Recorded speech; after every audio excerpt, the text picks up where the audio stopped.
Huawei is unveiled. The Huawei Mate 80 Pro Max is a true Max flagship and USB Type-C cable, 66 watt fast charging. New design is sleek and pretty handy. You will get 9030 Pro chipset with the addition of powerful octa-core CPU. RAM will be 16 GB. There will be LTP OLED touchscreen display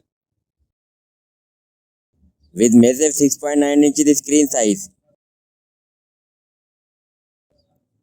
and 120 Hz refresh rate. And storage will be 512 GB. The smartphone boots a versatile quad camera system, led by a large 50 megapixel primary sensor, coupled with the powerful red maple imaging chip, powering it a massive 6000 mAh battery. It runs on HarmonyOS 6. There will be IP68, dust and water resistant. That's all for now.